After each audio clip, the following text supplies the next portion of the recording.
bienvenue sur la chaîne. Si vous êtes nouveau, n'hésitez pas à vous abonner et activer la cloche de notification.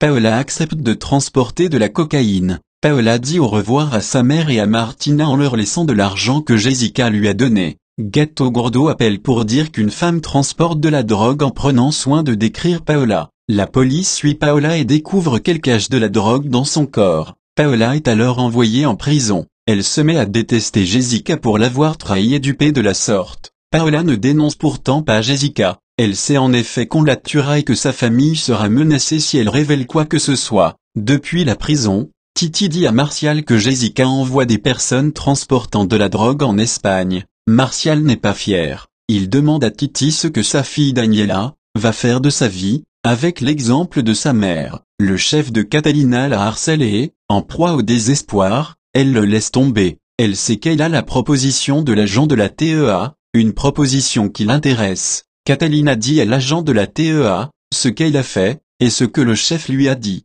L'agent de la TEA se rend au restaurant. Il demande à Catalina d'appeler son chef. Lorsque l'homme arrive pour le saluer, l'agent de la TEA lui assène une raclée.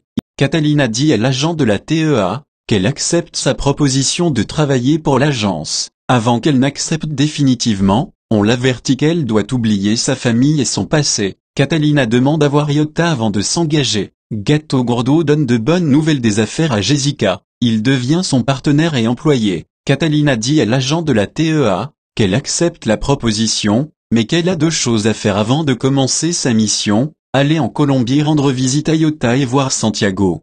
L'agent de la TEA est jaloux. Catalina appelle Rota et lui demande de se rendre à Bogota. Elle lui dit qu'elle va lui acheter un billet et lui envoyer. Elle appelle aussi Santiago, qui est très heureux d'apprendre que Catalina vient en Colombie. Catalina est prête pour son voyage en Colombie. Elle fait tout pour passer inaperçue. Rota, nerveux, s'esquive pour éviter qu'Albero et Hilda ne découvrent quoi que ce soit. Il leur dit qu'il doit aller acheter une pièce pour la voiture. Alberto lui propose de l'accompagner. De plus en plus mal à l'aise, Rota lui dit de ne pas s'inquiéter, qu'il n'en a pas besoin aujourd'hui. Au même moment, Jessica arrive à l'aéroport avec Gattogordo. Ils se rendent au Mexique. Lorsque la porte se ferme, Catalina, qui arrive en Colombie, est tendue et cherche à se fondre dans la masse. Jessica et Gattogordo discutent à l'aéroport tandis que les passagers du vol de Catalina arrivent. On pense alors qu'ils vont se voir, mais ils ont le dos tourné.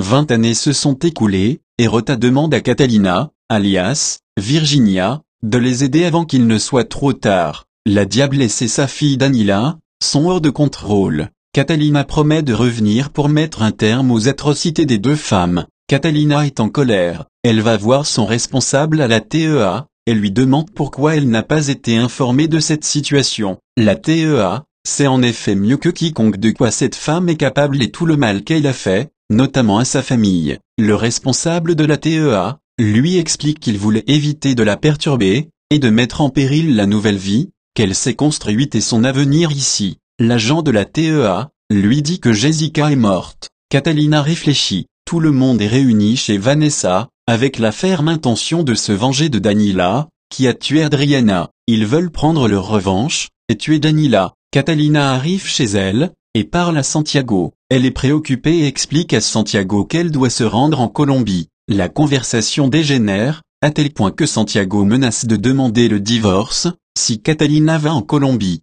Le lendemain, Catalina s'entretient avec son chef et lui dit qu'elle renonce à son séjour en Colombie. Son chef s'en réjouit, lui disant que c'est une bonne décision. Rota explique alors à Catalina qu'ils ont décidé de se venger de Daniela. La justice n'a pas fait son travail, ils vont donc s'en charger eux-mêmes. Rota lui conseille de ne pas venir. Catalina arrive au Panama. Elle remplit sa mission et parvient à démanteler tout le cartel qui servait à blanchir de l'argent. Rota apprend à Catalina que Jessica n'est pas morte. Catalina n'arrive pas à le croire. Elle est désormais déterminée à se rendre en Colombie, mais elle tient d'abord à dire à son chef que Jessica est toujours en vie. Tout le monde la croyait morte, mais ce n'est pas le cas. Catalina explique à Santiago qu'une opération va avoir lieu pour capturer Jessica. L'opération se déroule comme prévu. Au même moment, Titi, Gattogordo, Martial et tous les autres pourchassent la diablesse et Daniela. Ismaël essaie de les défendre et de leur trouver un moyen de fuir, mais,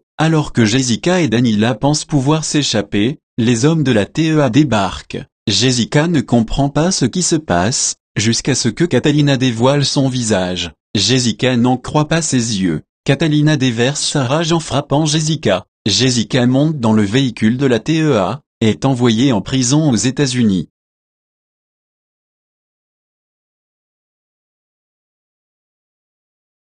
Si vous avez aimé la vidéo, n'hésitez pas à vous abonner, et activer la cloche de notification.